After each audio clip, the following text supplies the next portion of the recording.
E disse: ó gente ousada, mais que quantas no mundo cometeram grandes coisas.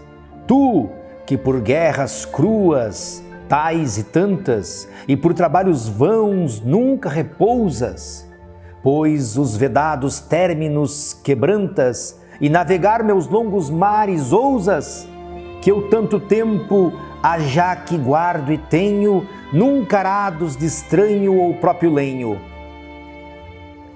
Esta é a fala do gigante Adamastor. Mas quem é o gigante Adamastor? É um dos personagens mais conhecidos, mais importantes, do canto 5 de Lusíadas, de Luís Vaz de Camões, o autor da epopeia que estamos comentando, dos episódios da epopeia que estamos comentando. Pois bem, quem é o gigante Adamastor? Vocês naturalmente já devem ter ouvido falar do Cabo das Tormentas, que depois que os portugueses conseguiram ultrapassar, ficou conhecido como Cabo da Boa Esperança. Pois bem, o Cabo das Tormentas ficava aqui, no extremo sul do continente africano, aqui, bem na ponta, certo? E era um acidente geográfico difícil de ser ultrapassado. Mas um português, um grande navegador português, conhecido como Bartolomeu Dias, porque este sim era um grande navegador. Vasco da Gama, que chefiava a excursão que levou os portugueses até Calicut, mereceu ser o capitão destas naus que foram até lá por uma questão muito, digamos, política. Mas navegador mesmo, piloto mesmo, era Bartolomeu Dias e seu irmão Diogo Dias. Pois bem, estavam então os portugueses tentando ultrapassar este conhecido como Cabo das Tormentas, e foi Bartolomeu Dias quem conseguiu isso, certo? A partir daí, passou a ser conhecido como Cabo da Boa Esperança, porque naturalmente o rei de Portugal, o patrão, naturalmente pensava, bom, agora que conseguimos passar por esse acidente geográfico, vamos conseguir chegar ao nosso objetivo, que é a Índia. Pois bem, Bartolomeu Dias não deu sequência à viagem e voltou a Portugal. Agora, quem comanda a viagem é Vasco da Gama. E eles estavam, portanto, passando por aqui quando lhes apareceu a figura tenebrosa, a figura horrenda de um gigante, que é o próprio Cabo das Tormentas. E por que este gigante, que é o Cabo das Tormentas, o gigante Adamastor, está revoltado, indignado com os portugueses?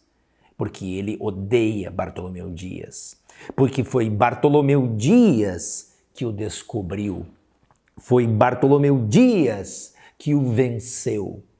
E agora, ele indignado com Bartolomeu Dias, ele naturalmente quer atrapalhar a viagem que os portugueses estão fazendo à Índia. Vejam, são os obstáculos. Mais uma vez, os obstáculos que é preciso ultrapassá-los, certo? Então, como esse gigante, o Cabo das Tormentas, a personificação do gigante aparece para os navegadores, assustando os navegadores, ameaçando os navegadores, Vasco da Gama pergunta, mas quem é você? Então o gigante conta a sua história, de quem ele é e como se tornou o Cabo das Tormentas. Como se tornou pedra, como se tornou rocha, como se tornou terra.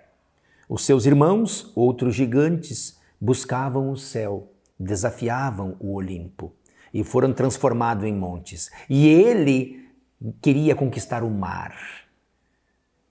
E como se tornou pedra? Porque se apaixonou por uma deusa, Tétis. Tétis era a esposa de Peleu.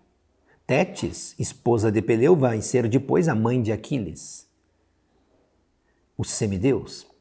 E Tétis era filha de Dóris e Nereu. Então Tétis era uma Nereida, uma ninfa.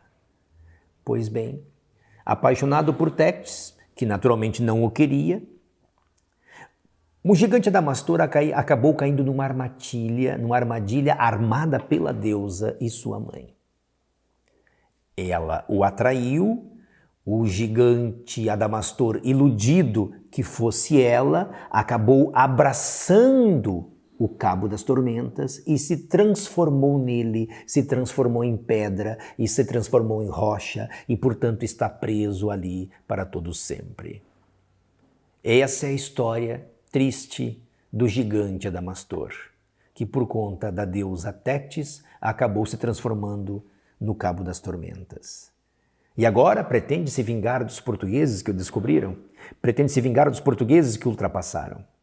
Vejam, meus caros, que todos nós vamos encontrar em nossas vidas obstáculos e que vamos precisar ultrapassá-los e vamos precisar vencê-los.